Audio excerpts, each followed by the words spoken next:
This episode is sponsored by Rockstar Connect at rockstarconnect.com. Let Rockstar Connect help your brand become a rock star in your industry and create local celebrity status in your sphere through monthly meetups and networking events. Find the next Rockstar Connect event in the Triangle or in your area at rockstarconnect.com/events.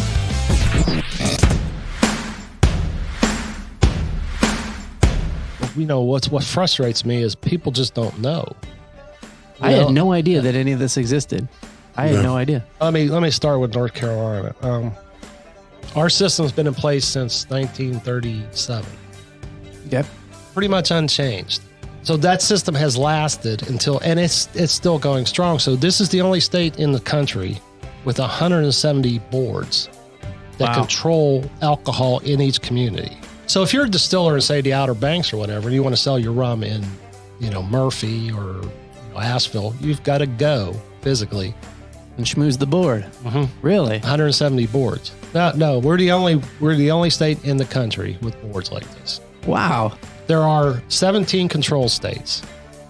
Okay. 17. We're one of those. And we're the only ones that with 170. We got different tribes of ABCs just dressed differently in war.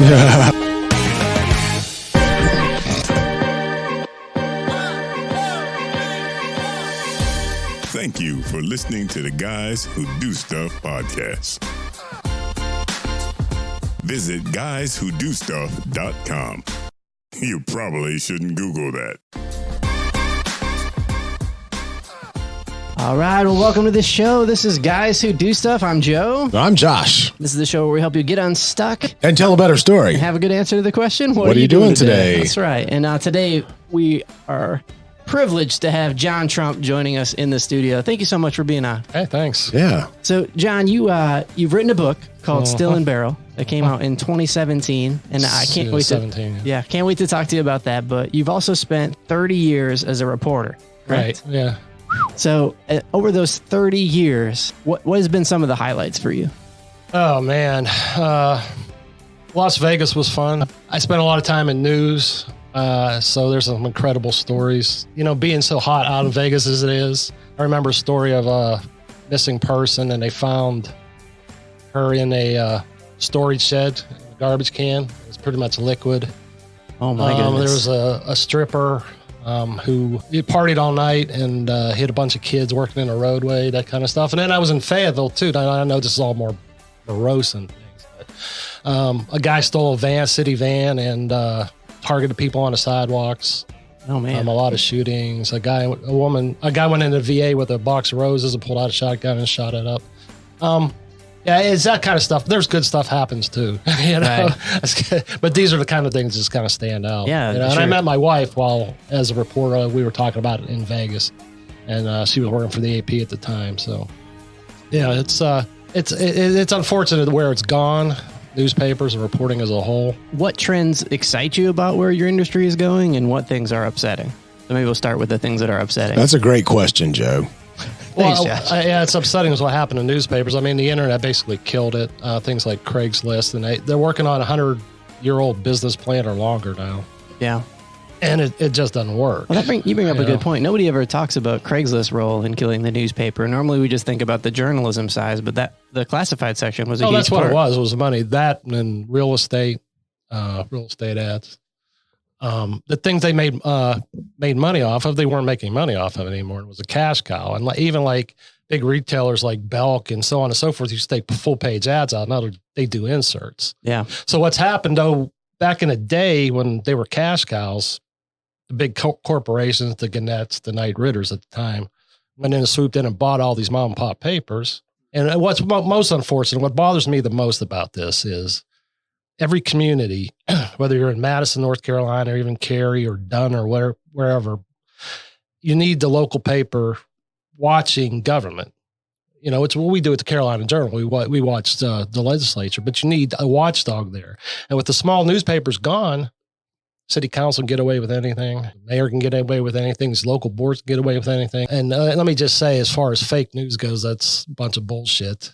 to the most part. As far as newspapers go, it is. And you can say that you're a Trump. Yeah. How did that feel when that name come out? Because I always wonder, like, my last name is Wellworth, and the last thing people remember is the 5 and dime. But like all of us, at any point in time, somebody could become very famous with your last name, and then you have at least a bare minimum of jokes and then guilty by association things going on. I mean, it's been going on a while, you know, because he's been in the news for a while. So no relation. We'll get that up off as the far top of the as show. far as I know. As far as you know. I hope the hell not. So we love hearing great stories, and we're fans of storytelling. From a journalist standpoint, what have you learned about storytelling? Like if you were talking to somebody who's younger, getting ready to get into journalism, and the idea of storytelling came up, what kind of points would you give them? I would say tell every story like you're at a cocktail party. Don't get caught in the minutia, the cops speak, you know, how politicians talk. Find a story there. You know, and even today, a lot of times I read a story, one of our reporters, and I find the lead at the bottom. That's the most interesting part. Yeah, isn't that that's a newspaper term, right? Bury the lead. Yeah. It's still happening. And a lot of, you know, you go to a city council meeting, it's like, well, you know, what one thing do people want to know? If you're going to go home and tell your wife this, it's like, what makes a good story? Yeah. You know, and people are always part of the story too. I mean, you know, you want to start with a person, you want to see how it affects you personally. And that's the key to most stories. It's like, how does it resonate with other people? How does it relate to you? I liked what you said about the role of newspapers being that kind of historically that trusted source of speaking truth to power. What do you guys at the Carolina Journal primarily focus on writing about? We focus on the legislature from a open trade, free market, personal liberty point of view. Okay. And now you can find that on your guys' website? Yeah, carolinajournal.com. We put out actual paper monthly. So you can go to carolinajournal.com and sign up for it. It comes free. It's good stuff. We cover with that point of view, let me say that, but we cover it as journalists. One of the things that I noticed that you write often on, and your book is about it, and I'm stoked to talk to you about it, because one, I want to understand the issue better, and two, I just happen to enjoy a good drink, and I think it's a fun thing to talk about. And so you wrote this book. Tell us a little bit about your book that you wrote. We like whiskey. Yeah, me too. That's not the name of the book. I'm just saying. That's a good title. I should have thought of that. That's how we would have named it. Our podcast is Guys Who Do Stuff. Whiskey good. Yeah. Well, what happened was I was working for an online news organization before this, and a week before Christmas in 2015, I got laid off. So I started blogging a little bit. And what kind of notice did you get before that happened? A week. I got a phone call. Yeah, it was an online thing, right? And it was remote. Wow. Yeah, it sucked. Yeah, I told my wife, listen, I lost my job, and she's like, no, you did. I did. So a couple of weeks later, yeah, I guess you did. She still didn't want to believe it. We had gone on a bourbon trail before that. You know, I thought it was cool. The sights, the sounds, the visiting the distilleries. And one night she just came home she had worked at Wake Forest, was working at Wake Forest at the time. She came home with this passport. She's like, you ought to check this out. And I look at it, it's like a bunch of distilleries in North Carolina. And I was like, what the hell? Never heard of it. Because we've been on a bourbon trail. We've been talking about it. I was like, that's interesting. She's like, you need to write about it. So at the time, she had a blog with the Huffington Post. We talked to some people, and then I got a blog with the Huffington Post. You know, the blogs were well received. I covered like a Durham distillery in Mount Airy, and Topo in Chapel Hill. And I'm doing these blogs, but it's got laid off in December. And it's like February or March. And she's like, you know what? This is all wonderful and everything, but maybe you should think about making some money. And I'm like, yeah, probably. She's like, turn it into a book. Like, what? We put a proposal together in an afternoon, sent it off to Blair Publishing in Winston-Salem. And I had some connections from grad school. A week later, I say, yeah, let's go ahead with a book. And they asked, well, how soon can you get it done? And I think this was April. And we're sitting at a freaking one of those car wash things. I said, well, how? What do you think? I mean, how quick could I do this? Because there were about 24 distilleries in the passport, and so I figured, well, I got to go to every distillery. Blah blah blah. What do you think? Year? Oh, 6 months. Tell them 6 months. You got to do it in 6 months. She's like, strike while the iron's hot. I said 6 months. And then they said, oh, fine, October 1st. I was like, shit. But I wasn't working. So, and I got some help from Paul Jones of Department of Agriculture. We drove to distillery. So basically I visited 30 distilleries over the summertime in North Carolina. Yeah. And, wrote about each one. And that was pretty much the genesis of the book. And, fortuitously, not long after, I got the job with the Carolina Journal, which allowed me to continue writing about, how fucked up the legislation really is, to be honest with you. Yeah, I want to get to that in a second, but what were some of the stories that a lot of the distilleries shared? Like, what were some of the common threads? Oh, I mean, I think back in the day, North Carolina had 500 distilleries before Prohibition. And that knowledge was lost, but, with the moonshining and like the calls in Wilkes County and Copper Barrel in Wilkes County, they have their parents, or like Buck Nance, who's an old moonshiner, it's this history that they brought along with them. And I think the big thing is, because if you know a lot about distilling in general, a lot of these whiskeys out there are sourced, meaning MGP in Indiana, for example, makes them, and people put their name on them. Right. Like celebrities buy a label. Yeah, you're right. They're labeling it basically. But I think what was true to these guys, Howling Moon in Asheville, is they made it themselves and they put their mark on it. It was something that you make, and you locally source, like Topo, for example, it makes wheat whiskey, and it gets its wheat from Scotland Neck. It's all organic red wheat, soft red wheat. And localizing corn or blueberries or Outer Banks, where they get local pecans and honey to make this pecans and honey rum they do, which if you haven't had it, it's freaking incredible. And just people, my friend Leanne Powell, who, just passed away actually a couple months ago. We went to Mount Pleasant, which is around Charlotte. She took over an old prison. It was a Cabarrus County Correctional Facility, and it was a mess. It had closed years ago. She's like, I'm gonna turn this into a distillery, and I'm like, yeah, okay. It was so hot that day too, I remember. But this is going to be a barrel room. We're going to do this. We're going to do that. We're going to make this great bourbon. I'm like, yeah, sure you are. And damn if she didn't. Wow. Conviction, and the whiskey prison in Cabarrus, her husband is carrying it on. It's a really good bourbon. It's all young. I remember North Carolina. In Kentucky, they've been aging this stuff forever, right? For 100 years or whatever, really. Even despite Prohibition, but here, we're new.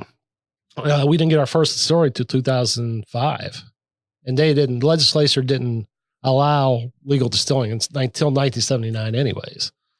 So it's a new industry, but it's exciting. They allowed it in 1979, and we didn't open our first one until 2005. Go figure. I don't know what the deal was. It must have been, I can't say why. It must have been red tape. Yeah. That type of thing. Because remember, that was before even craft beer or wine for that matter. Right. And it was just this leftover Prohibition Baptist versus bootleggers kind of idea. Yeah. So unpack that. Because I've heard that phrase before, Baptist versus bootlegger. Well, Baptists want to stop it, right? And bootleggers want to stop it too, because they don't want illegal competition affecting them. I see. So it's this. So you got two strikes against you. These evil forces, well, not necessarily evil, but these forces join to blow up, any free market kind of options people might have. Yeah. Well, one of the things that I noticed in a lot of your articles as I was reading through is that you're careful to bring up the point consistently that once you get past the alcohol, in other words, it's not a conversation just about alcohol. Yeah. So that's not just about the Baptists, whether right or wrong, or bootleggers, whether or not it's about small business. It's about entrepreneurs. It's about setting people up for success. It's 100% about that. It's about giving the people the opportunity to, grow and thrive, profit, even survive in many cases. Yeah.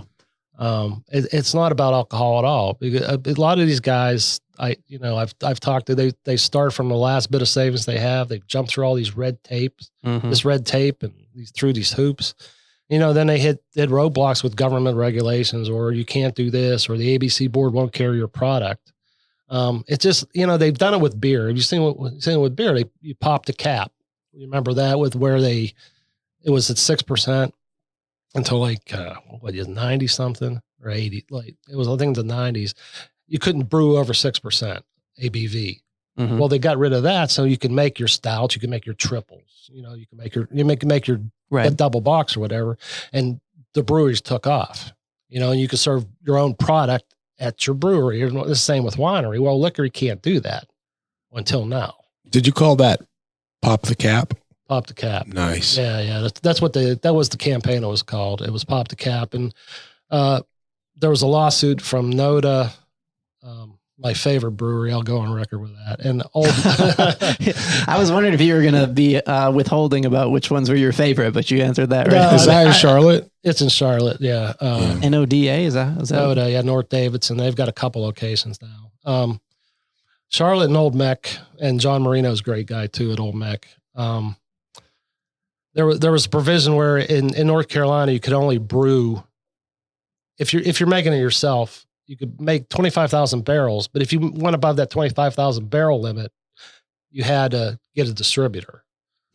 You couldn't self-distribute. And Noda and Old Mech, and I think Raleigh Brewing too, who's out there also great.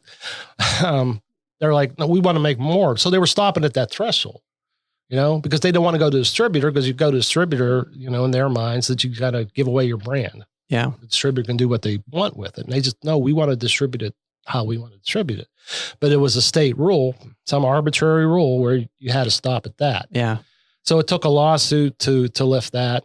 Now they can make up to 100,000 and, distribute up to 50, and then you got to get a distributor. But anyways, there's been movement in beer. There's been movement in wine. Right. But alcohol, for whatever reason, Wicked Whiskey, you can't, a shot of whiskey, 12 ounces of beer or a glass of wine is all the same amount of alcohol. Right. But for whatever reason, they view whiskey as if, you're standing around chugging a bottle of Jim Beam, which is never the case. Yeah. And especially North Carolina, which does not have bars.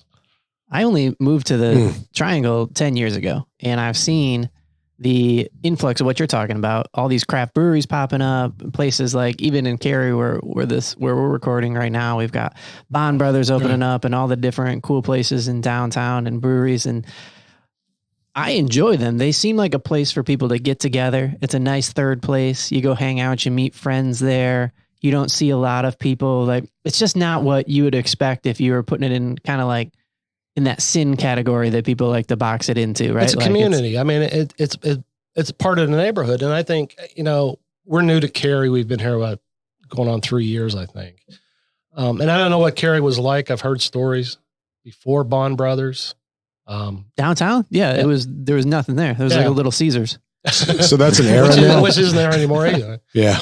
So it's pre-Bond Brothers is an era, right? Bond Brothers, what they did for the community, one thing is they started that run club. Yeah. And so that got foot traffic all over downtown, which means people started thinking about opening up restaurants. And now there's restaurants down there. And now if you walk down there on any night, you got restaurants, you got a place to buy ice cream, you got the new library going in, the park that they're sinking all the money in. Look at like Fuquay or Apex, right. Or any of these small towns, Salisbury, anywhere, Charlotte. There's a great brewery in Charlotte, it just pops up around it. It's a community gathering place. Sure. I mean, you go to Old Mech or even Noda or, in Charlotte, all the breweries in Charlotte. Look at Asheville. Mm-hmm. I mean, Asheville's a destination, and it's Portland, Oregon. It's because of in my view, breweries. It brings people together, and it's not about drinking. And I'll get the nasty comments on my columns all the time. You're supporting alcohol and it's the devil's. It's not about that. It's not about that in any way, shape, or form. It's about invention, innovation. It's about community. And it's like, bring your dog, which, they didn't allow really till just lately legally. This was part of the bill too, but yeah, that's what it is. Sure. Like Fortnight's one of our, that's my favorite brewery Maybe it's not my favorite beer. Yeah. Because I think Bond Brothers makes some of the best beer in the state. I've never been to Fortnite, but it's right there on what, Cary Parkway? You're close to Maynard? it. You should go. One, their new sign and paint job is very cool. Why is it your favorite? They're opening up a culture club, they call it, a back room. Yeah. Sours and stuff, which should be opening anytime. So check it out. Why is it my favorite? We met a couple of the bartenders when we first moved. We had a Groupon and we went. And I did the Groupon too. Yeah, buy the Groupon, Josh. I will. Thanks, guys. Yeah. And you get a tour and you get like a pint glass and you get a 6-pack. Is there any connection to Fortnite, the video game? No. No, but people call all the time bitching. Hey, my parachute didn't open. What the fuck's it doing? Like, this is a brewery. They're like, here, you just come in here and just calm down. But the people are great. Stuart and like Craig and Dan. We just became friends with them, and we just love hanging out there. It's just just somewhere to go, and and my wife, families go there. Dogs come, and but Jordan Lake is cool too. Yeah, that just opened up in downtown Cary. And Jordan Lake, more recently. Yeah, that's the name of a place in downtown Cary. Yeah, it's in. It's kind of over the. Just a little beyond bit further down the road that Bond Brothers is on. A little bit further down that way. Cool. And Cotton House too. Rocking chairs. They've just opened at Rocks. Yeah. I think what's interesting is we were just joking before because we do episodes like with alcohol and we do episodes with recovering alcoholics. And I think the important thing to note, like if you're thinking, man, that doesn't make sense together, alcohol is amoral. Like it's like money. Like money doesn't care how you spend it. There's people that have problems with alcoholism. That's a separate thing. But it's not the thing itself carries any wicked gene. It's a thing. And you can't really assign. A car could be a bad thing if you want it to be. Sure. A car in the hands of a drunk driver seems like a very bad thing. That's a very, very bad thing. And right. So a car and a single mom trying to get to work. Seems like, that's great. A whole different, right? Sitting there chugging beers is one thing, and tasting beers is a whole different thing. So are you happy to live in this area of the country and the state because we have so much good beer here? Oh, I love it. Yeah. I just love it. We were in Portland a couple of years ago, and it's neat.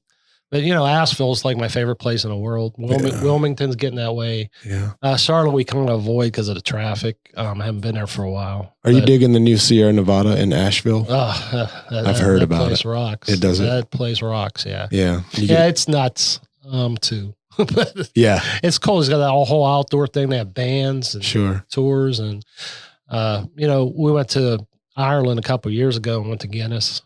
And if you've never done that, Dublin. Yeah, in Dublin, there's like 7 floors you go through this tour. Yeah. You end up on top where you get your Guinness. Ooh. Yeah, so we got to go on a tour of I'm forgetting what it was called, but it was the oldest distillery in I think it was Belgium.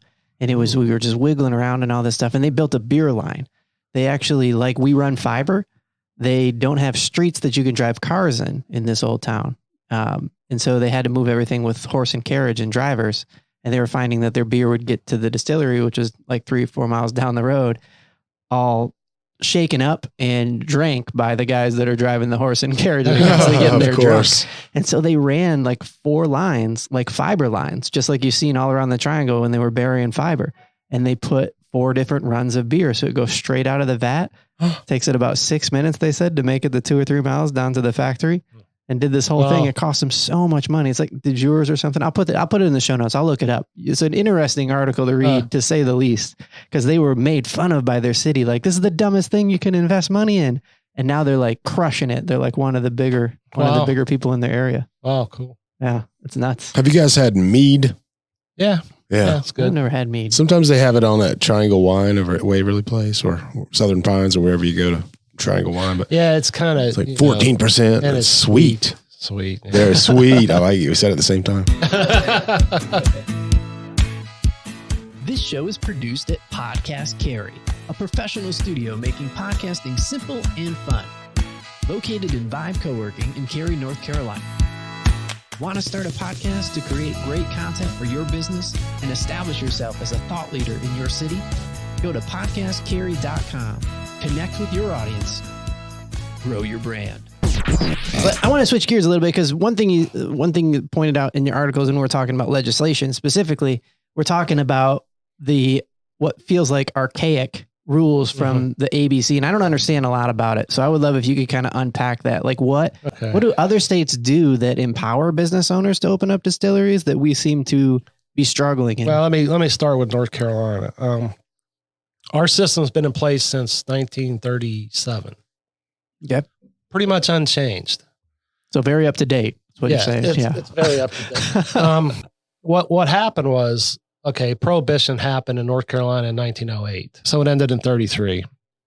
To appease these communities, the prohibitionists, because there was still some staunch people against liquor. Right. So this is like the quintessential bootleggers and Baptist scenario is what's going on. Right. So what they did is to appease the local communities, they say, well, we're going to give you local control. Okay. So if you want a liquor store in your area, if you want to sell liquor, you can do that, but it's got to be a vote. So the people have to vote and prove it. And there will be a board. We'll appoint a board in your area, whether it's, a county or a city or any kind of municipality to control alcohol in that area. So that system has lasted and it's still going strong. So this is the only state in the country with 170 boards that control alcohol in each community. And if you know anything about working with boards, they're fast moving and they make decisions, and what a nightmare. 170 different boards. Right. Who decide, they'll open stores and they decide what goes into the store and who to carry. So if you're a distiller in, say, the Outer Banks or whatever, and you want to sell your rum in, Murphy or, Asheville, you've got to go physically. And schmooze the board. Mm-hmm. Really? 170 boards. So if you want to distribute in every North Carolina ABC store, you've got to win over 170 separate boards. Right. Wow. Right. You've got to, and they've developed little distributorships, and they're working together to try to get around a lot of this stuff.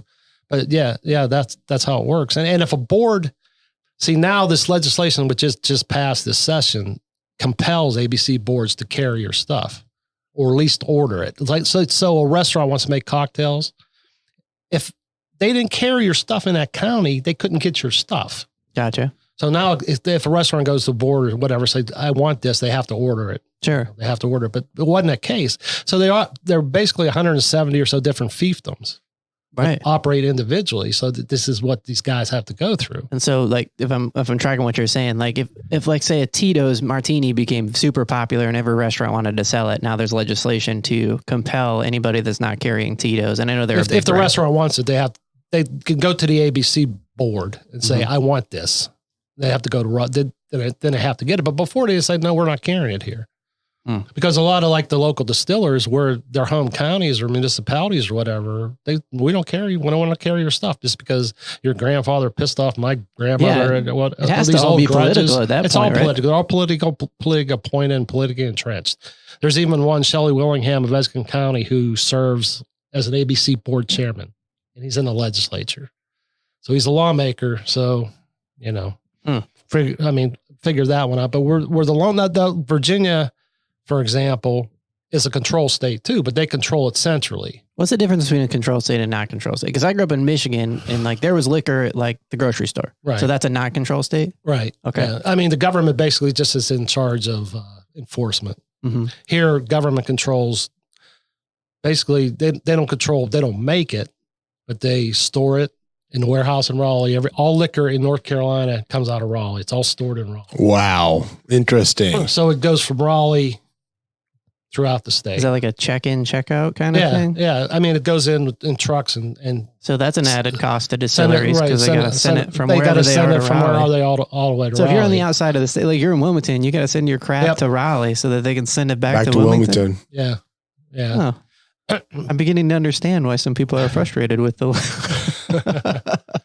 But a private licensor state or whatever, the state will control they'll do the police and law enforcement and everything. But as far as selling it, it's free and open market. Okay. So you can go to Trader Joe's maybe or Costco, because Costco's got a huge line of Does that affect us as consumers? I notice when I go to other states, alcohol seems to be cheaper than here. Yeah. Yeah. I mean, there's that. It could be more expensive depending, but that's how the market works. But what my biggest bitch about it is it's selection. You can't, like Buffalo Trace, for example. You go to Kentucky, Buffalo Trace is all over the shelves. Yeah, here it's like if you see it, you got to buy it all. See it, because the next guy's going to. You have to buy it. I'll give you. Here's an example of how screwed up this control stuff is. Wake County got a shipment in of rare liquor. That's all they said, rare liquor, right? Okay. And they said, well, we're going to do it through a lottery. So it's 2019 or 18. I don't know when it happened. They're like, we're going to hold it in Wendell at noon on a Friday. This is all of Wake County, mind you. So anybody who wants this, show up at noon Friday in Wendell and put your name on a piece of paper, which will drop in a box and pull out the lottery winners. And you can only ride one horse. One horse per person. Do they charge for the lottery, or no? It's just a way to get everybody to come out to Wendell. Yeah, but that's how, they got this allotment and they only get so much. Sure. And we have to distribute it like this. We just can't put it on a shelf. It's screwed up because, Cary, if you go to the ABC store on Cary Parkway, where Fresh Market is, it's like there's no secret. There's money here, right? But there's no selection. You go back, it's the same old shit, time after time after time. It's like, there's a price list that North Carolina acquires it. It goes out to different stores. And there's no creativity. There's nothing new you could see. Like you go to some place in Kentucky, it's like, oh, what's this? What's this? What's this? In North Carolina, no way. No, it's going to be the same stuff. Same place on a shelf in a store. Yeah. And as consumers, it's frustrating because it just takes away choice. And legally, you're not permitted to get it, online either. You can't buy it online. Or back and forth. So is that only in a controlled state? Can other people buy alcohol online? In other states, yeah. Yeah. Yeah. And you can buy beer and wine and stuff, but not liquor. For whatever reason, they won't let that go through. But control state, like say Virginia's a control state, but they control everything at the state level. But here it's controlled through 170 different boards. How about when you buy it in the airports? Are they all under that duty free? They're not. I don't think. You have to be an ABC licensed store. Yeah, even in the airport. Even in the airport. I mean, that's the only place you could buy liquor. And it's like frustrating about my book. I mean, you would think my book could sell great at ABC stores, at the North Carolina section of the ABC store, but they can't sell anything but liquor. So, yeah, I mean, there's a lot of changes. Part of the legislation, now allows distillers to have tastings at ABC stores. They allow them to sell mixed drinks at their distilleries, which they're very excited about. Oh, really? And, and in 2015, like if you visit a North Carolina distillery, you could buy one bottle of liquor from them per year. That was 2000 what? 2015. Okay. Then it changed to 5, but now you could buy an unlimited, like you're having a wedding or something, and you want Lassiter's rum, you can go there and order several cases, which you couldn't do before because everything had to go through the ABC store. So they're starting to loosen a little bit? They are loosening. To their credit, people like Chuck McGrady, I love Representative Chuck McGrady, who's retiring. He's not running for re-election out of Henderson, who has made it a kind of his crusade to fix a lot of these antique alcohol laws. You would think that what's happening in the consumer demand market for all the craft beers, like you were alluding to, like the desire for more choices, the desire for more exotic things, the desire to, have options would start to force, or I guess that's the desire, right? And it is the desire. And I think, what frustrates me is people just don't know. I had no idea that any of this existed. I had no idea. I go talk to people and they're like, what? Yeah. It's like, yes. It feels very prohibitive and almost like handcuffing small business owners who want to get into distilleries. Right. And the state's pushing, North Carolina right now is pushing 80 distilleries. So, so they're making it in spite of the state regulations and you got the federal laws you have to deal with as far as labeling and bottling and all that. Then you have all the state rules, and it's Are there any other states that have a similar setup to ours? With like No, we're the only state in the country with boards like this. Wow. There are 17 control states. Okay. 17. We're one of those. And we're the only ones with the 170 fiefdoms. With the 170. We got different tribes of ABCs just dressed differently in war paint. You know, what's funny about it is like, there's one store, and I'm not going to say it because I want to keep it a secret, but you know, she's an amazing manager, and she'll work around stuff to help you out, and has this great selection. But if the manager of the store doesn't care, she'll just carry the same stuff time after time after time, and the consumer wants it now, they could order it right now, make a special order, but there's no reason. What incentive do they have as a state employee or county employee to, you know, push the market or to prosper? I have to imagine when you were going through your passport, much like every industry, the people that you meet that run the distillery are probably a very passionate group of people about what they make, the story that goes into what they make, the history of how they got there. That's what makes distillery tours fun. That's what makes brewery tours fun. That's what makes fans, I think. We want to know the story behind it and how they make it. Van McCoy in Mount Airy, he makes Mayberry Distillery, and his tour, he used to be a monk, contemplative monk. Oh, really? Who came back to Mount Airy. A lot of monks brew beer, right? You're right, exactly. Take care of his mother, and he's like, "Oh, I'm gonna open a distillery." You know, that's what he did. But if you ever get a chance to take that tour, he dresses up like as a moonshiner and then as a scientist. Yeah, talks about yeast and. Where did you get the passport? Where did that come from originally? Your wife handed it to you. My wife handed it to me. It was the state did. Oh, okay. I think they made. When you said that, you were so disappointed. It was the state. Well, yeah. And they only made like, what the hell was it, 10 or 15,000, and they ran out, and they're kind of a collector's item now. And all these new distillers probably have never seen them. Wow. Somebody needs to come up with that. Somebody out there building websites. Make a distillery tour passport where we can. Well, you know, like the bourbon trail. I don't know if you've ever done a bourbon trail, but they give you a passport. Oh, really? Right. No, I haven't. I haven't done. And there were like nine distillers who went to in Kentucky on a bourbon trail. When you're done, you get a stamp. They stamp it. Mm-hmm. Then you take it to the Chamber of Commerce or something. You get a T-shirt. Right. I completed the bourbon trail. Oh, congratulations! Yeah. The only distillery tour that I ever went to, and I probably know this, and I just want to verify with you. I was in Pigeon Forge, and they were these massive chain ones, and you just kind of walked in off the street and gave them like $5. Yeah. And if you got a guy that was great at telling stories, they were fun. Yeah. But they just kind of felt like they weren't like a real distillery tour. Like I kind of felt like I get it. Like I know why people would like this, but I didn't really get to go on one. Like you didn't see anything about how it was made. Nobody explained the process of how it was made. They put lemon drops and grain alcohol. And, they mixed it together essentially. They were like, here's moonshine and here's some flavoring. Try this one. Yeah. Right. But you know, I mean, and a lot of these guys, like I say, Topo and Outer Banks rum and Conviction, like I said, the Whiskey Prison, they're making it from scratch, from the ground up. And, you know, and bourbon and that type of bourbon, you know, legally has to be in a barrel for 2 years to be called bourbon. It's mostly 4 years. So it's going to take a while to get this stuff, the recipes down to where it tastes like reminiscent of Jim Beam or you know, even Jack Daniels or whatever. So it has to be in the barrel for 2 years to be considered bourbon. Yeah, it's got to be straight bourbon. To be considered straight bourbon, it's got to be 2 years.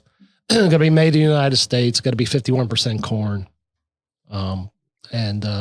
it's got to come off a still at a certain temperature and barrel at a certain temperature. Yeah. So there are rules to be called bourbon. You have to follow these federal guidelines. Right? So what are some of the things that, like, switching gears a little bit, like as consumers, what can we be doing to help out distillery owners to help bring awareness to this distilleries, issue? Number one, visit distilleries and, you know, talk to your lawmakers. I mean, and tell them, you know, people like Pricey Harrison and, John Hardister and obviously McGrady, Rick Gunn in Burlington are big proponents of this, have been pushing it. But here's the rub, and I need to mention this. The boards were set up 80 years ago, right? They get a portion of the proceeds. I was going to ask, but I didn't want it to get too dark. I was like, where are they making money as boards? This is the holdup. This is the sticking point. They get a portion of the proceeds from liquor sales. and everybody's different in whatever deal they cut. And it funds alcohol education, it funds law enforcement, it funds schools. But typically it goes into a general fund someplace. That's it. How will we replace this revenue? That's what's going to come up. You have your arguments like we still don't have Sunday sales here. Sure. But that's part of the problem. We don't have online sales. That's another issue.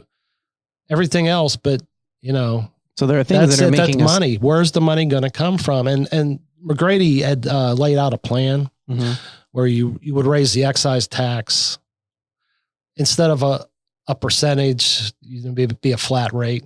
Because if you make it a percentage, the cheaper stuff's going to be less, and higher stuff's going to be more. So you're drinking more of the cheaper stuff. So if you make it a percentage, then it's, a flat rate is going to be the same, right? Like $30 a wine gallon or something, but that's not how they do it. They do it, as a percentage, which skews it off. But there's ways, plus, the state or the counties own all these stores. They employ these people.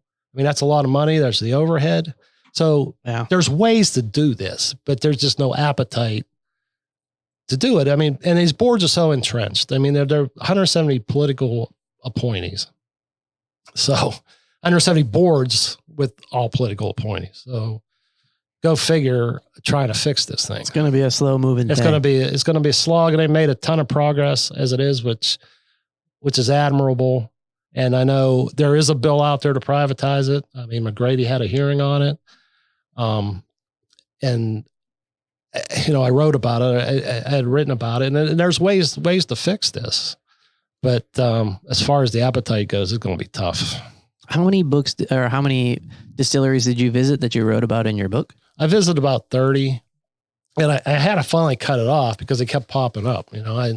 I was hitting a deadline. It's like, oh, go to this one, go to this one. I'm like, Did you set out trying to hit them all? Yeah, I did. I went to about 30, and they kept growing. And I'm like, here's what I'm going to do. I took the ABC on this website has a price list of all the liquor in stores. Okay. And I said, if you're on a price list by August 31st or whatever, you're in the book. Otherwise, I got to cut it off. Okay. Because I wrote the thing over a summer. I wasn't working, and I guess it was a fortunate thing because of that. But otherwise, yeah. I said, I had to stop, and I wrote it one way, and they said, no, we want it like this. So I wrote it that way. But then the John Locke thing came on, and I picked up the alcohol beat. And I think, the John Locke Foundation, people like Becky Gray and John Sanders, people I work with, we've pushed this and pushed this and pushed it as a free market deal. Yeah. Not about alcohol. Is that what so the John Locke Foundation, that's about helping bring awareness to this issue? Is that? No, John Locke Foundations is the free market, free trade, individual liberty, individual responsibility think tank. The Carolina Journal is part of the John Locke Foundation. Gotcha. So we bring awareness to free market issues. Gotcha. Yeah. So if you were to write part 2 of the book, how many more would you have to cover right now? I don't know. Every distillery in North Carolina. I don't know if I do it this way. If I did part 2 of the book, I'd do it from the legislative standpoint. Yeah. And look at some of these distillers individually, not every one of them.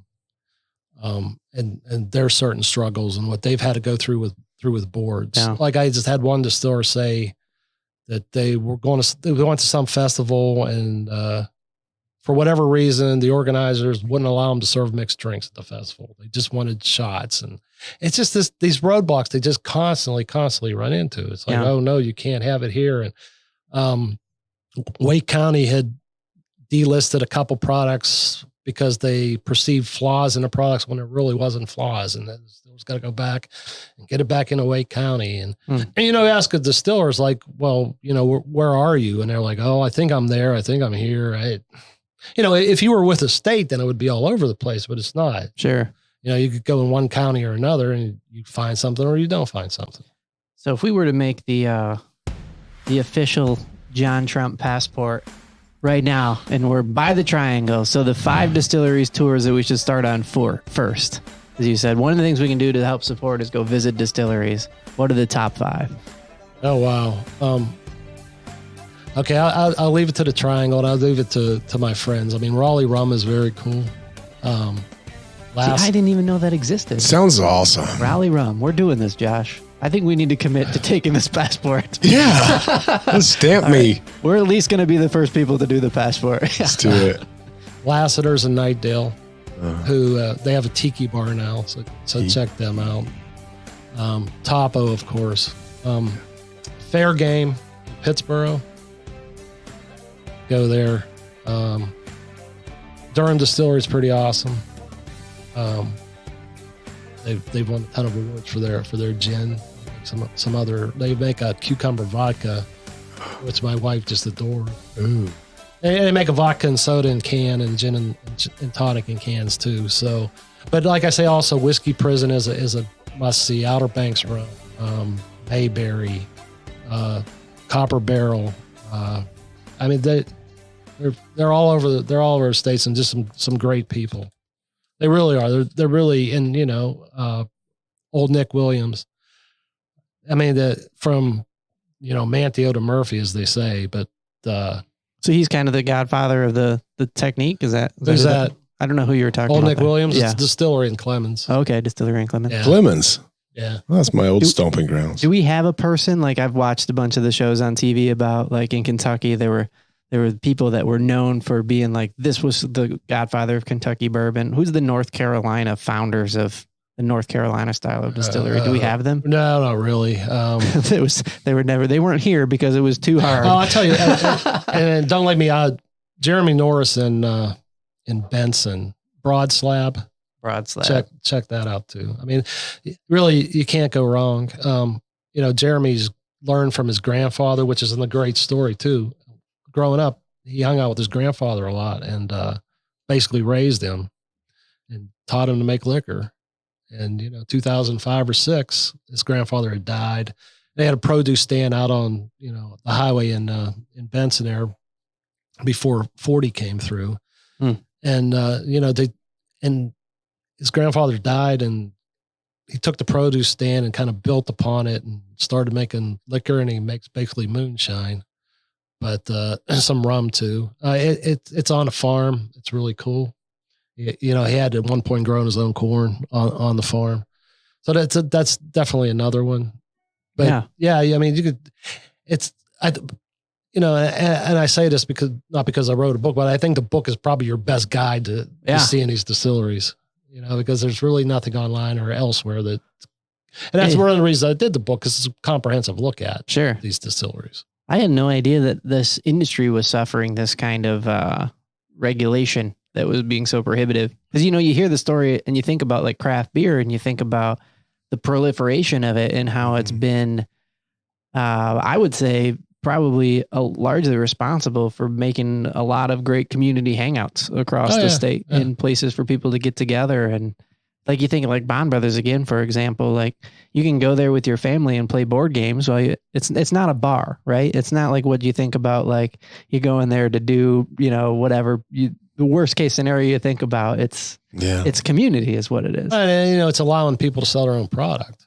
Yeah. Which North Carolina has just September 1st, as a matter of fact, it just started to allow. I don't know if you've ever been to Highlands Brewing in Nashville, but right next to it is Troy and Sons, who make some pretty good whiskey too. And they have kind of share a patio, right? Okay. So you could drink beer, but you can't buy whiskey and have a cocktail out there. So are you saying that distilleries until recently couldn't sell their own product? Like you couldn't go to a distillery until September 1st. And you couldn't order. You could go to a distillery. You had to do a tour, and you could have a warm shot of white dog, whatever, or aged with. But you couldn't sit and have a mixed drink. Ounce and a half. You could have an ounce and a half, all told, of warm and straight whiskey. But no mixed drinks, nothing like that. Wow. Which is, and you go to Kentucky. Kentucky was mostly dry and still is, for all I know. But I mean, they have mixed drinks, and the distillery tours are like Disney World. Yeah. Like Sierra Nevada. I mean, it's just big community gathering place, big entertainment complexes. But distilleries weren't allowed to do any of that type of stuff. And he just passed the mixed drinks thing. And that was a hard slog too. Yeah. To get them to allow them to actually make cocktails.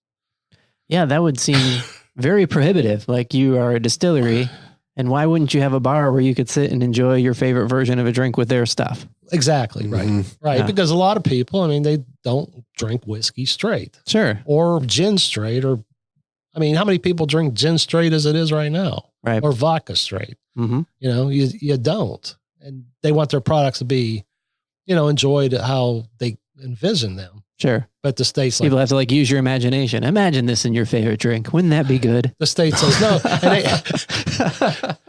And they would charge for tours, and that's how you would make the money, but they couldn't profit. Like you go to a brewery, well, they make their beer and they sell you their beer. So Josh, we're in a golden era right now when we do our passport thing, because we get to also enjoy the mixed drinks that we want to try. We are. September 1 was just like a couple of weeks ago, wasn't it? Yeah. Yeah. It just went into effect. Yeah. So they might not have opened. They might not even have time to open up the restaurants. Heck, they might not even know about the law, but we can inform them, right, Joe? I know. Brothers Legalis in Durham has opened a bar, or Durham Distilleries opened a bar. Fair Game. I have to imagine they were waiting for this legislation. Oh, yeah. They knew. They Yeah. had the plans. They had it mapped out. They knew where the bar was going to be. Gentry Lassiter in Nightdale, he makes rum. I walked in there like before the legislation had passed. I mean, they were still in the committee stage. He's in pre-construction. Yeah, I was like, "What are you doing? What are you doing?" He's like, "This is be my tiki bar." I'm like, "Yeah, okay." What happens if this doesn't go through? Oh, it's going to go through. I'm like, yeah. He's a believer. Yeah. And now he's going to have a really nice tiki bar in his But basement. he has a tiki Field bar of now. dreams. And he's very proud of it. And Yeah. I haven't been there since, but rum cocktails are always good. Wow. I had no idea about all this. I feel like I learned a lot today. Thanks. Yeah. Thank you, John. Thanks for Great. Thanks for having being a me. guest. Appreciate it. Yeah. All right. Well, you guys have a great day. Thanks for listening. Is that everything? I guess so. Are we done? Yeah, I think I so. can talk about this all day. Get a bottle here. We going from. We love making this stuff for you. You can help us out by subscribing wherever you get your podcasts. Get unstuck, tell a better story, and have a good answer to the question, what are you doing today?